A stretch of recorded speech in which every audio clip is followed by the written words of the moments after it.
Hello everybody and welcome to my week 4 match. This week we are facing Dylan and the Suicunes, and Dylan is pretty much, well, we can still lose one more game, and if we lose 2 or more we are pretty much out of playoff hopes. But Dylan is a really tough opponent since he never lost a CFA game before in the entire CFA season 1 and 2. He's on an enormous win streak and is currently as well undefeated, of course, like I just said, and his team is pretty scary, but he didn't bring some of the threats. And looking at my team, I definitely understand why he didn't bring Mightyenas. And I also understand why I didn't bring Manaphy, since Manaphy really can't do much against my team, because Empoleon is one of the few Pokemon that actually Manaphy doesn't have a coverage move for and resists its stab. The best thing Manaphy has to hit Empoleon is like HP Electric or Fighting or something like that. So that's really nice. And also, even other than Empoleon, Manaphy can't have enough coverage for my entire team. Like, it needs Ice Beam for Shaman, Dazzling Gleam for Cure Black, and I have more water resists even. Like Jelly Sand, it would need Energy Ball for, and stuff like that. So this week I brought a Sylveon without Protect, which definitely was annoying because he brought a Trick Room team, spoilers. I bought a Sub Calm Mind Raikou to set up on mainly Porygon 2. I bought a Cure Black with physical Cure Black with Shadow Claw and Iron Head to hit the Aromatisse and the Metagross for super effective damage. I also brought a Mega Glade with a standard Mega Glade with Sword Dance and enough coverage. A Sugar Berry Empoleon with hazard control and some other standard shit. A defensive Shaman because it can pretty much wall Metagross and it endlessly, and it can decently wall Lopunny as well. And so without further ado, I have to go over what he brought first. He brought Mega Lopunny, of course. I definitely expected that. Porygon 2 because it can kind of take hits from Cure Black. Nidoqueen because my only ground switch-ins are Murkrow and Shaman, and Murkrow dies to anything and that isn't ground, and Shaman dies to poison, so I definitely understand Nidoqueen. Metagross I also understand because I have a Sylveon and a Cure Black. Having an outrage resist is always nice. Aromatisse because having a fairy is nice against Cure Black, and it walls Glade decently. If I don't have, and Earthwing, I definitely did not expect Earthwing. He brought 3 normal types against a fighting against Mega Glade, I guess, but that doesn't really matter. A Warlord. He brought Earthwing, and I hardly even prepared for Earthwing because I definitely did not expect him to bring it. And I also kind of forgot Earthwing, and yeah, I just didn't prepare for it. I hardly looked at it. I know it gets Quick Attack, Facade, and that's pretty much it, but I don't know. I'll just get into the battle right now. And I lead off a Cure Black just to get off some damage on something, and I know for a fact he is not staying in because why the fuck would he stay in? So I just go for the safe Shadow Claw, hoping he would switch into Metagross. As he switches into Porygon 2, which is definitely a bit annoying, but I now can act like I'm Choice Scarfed. And he goes to the Trick Room, revealing his entire gimmick. As I switch into Raikou, and this is a good moment to get set up a substitute because I know he's switching out into something, and now I just stall out another turn of Trick Room, which is always nice. As I now go for the Hidden Power Ice just to get off some damage on his Nidoqueen. Now, I definitely didn't think he would go for a ground, well, it was a toss-up. He could have gone for a ground type move, but he also could have gone for Poison Jab.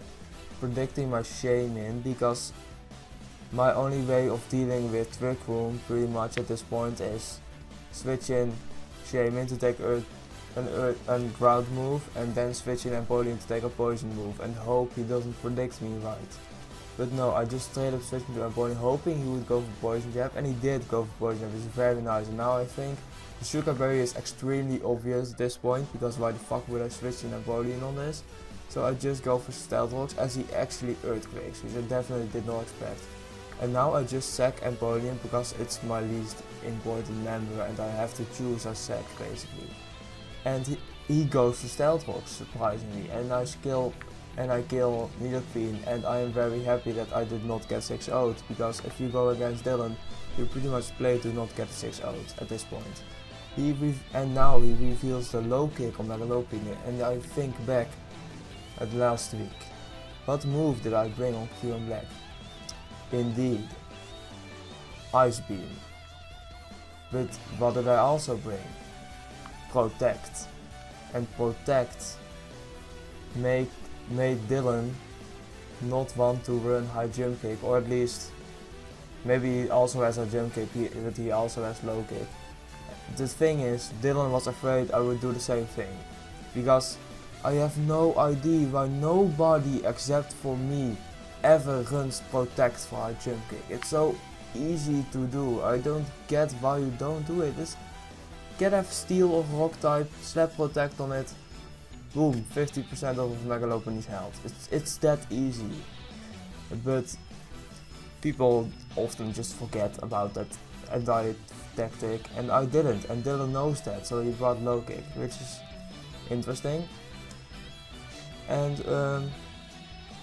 yeah, that's just a thing. It's Q and Black is probably really heavy, so it doesn't really matter a whole lot. Anyway, I switched into Shaman because that's my counter for Megalopine, because it can take some hits as I go for the lead sheet, and this lead sheet is really nice. And here I go for Protect, not only to get lead sheet health, but also to scout, because Metagross does indeed get Trick. And a Trick Scarf on my Shaman could potentially ruin this entire game. But I just went for the safe Protect, as I now do think a switch out is very likely, and I just go for Seed Flare to get off some damage, because I could heal back anyway. He goes to Romanties and Trick Rooms again as he wishes, but now I can just safely kill it with Hyper Voice. He switches in his Metagross as I just go into Shaman, because Metagross really can't do anything at all to Shaman. He quits with Iron Head, which really doesn't matter, and even Ice Punch doesn't do it KO me, so that's very nice. Now he switches into Earth Ring, and now I make a kind of stupid play, because I go for Seed Flare here, and I definitely underestimated Earth Ring, because I just thought Megalopine's high jump kick can't do it KO me. So Earth Ring shouldn't be able to do more than 50% to me with Facade, right? Well, it does, and I made a stupid play, but it works out for me. What I should have done, but Dylan predicted me to make that play I'm now going to explain, is go for Protect to wear him down with Toxic, or go for Leech Seed even. But I didn't do that because of the reasons I just explained. But if I went for Protect, we have right here, as he's voice danced, I would have most likely just went into Sylveon to rack up more toxic damage. Then the Trick Room wears out, and I can outspeed him with Pure and Black or Magglade, which probably would have taken a Quick Attack, because Quick Attack doesn't really hit that hard, I hope. So I don't think it mattered a whole lot, but this play was definitely unfortunate for Dylan, because now he's force dances as I just go for Seed Flare, and now I outspeed his Earth Ring, so he's fucked.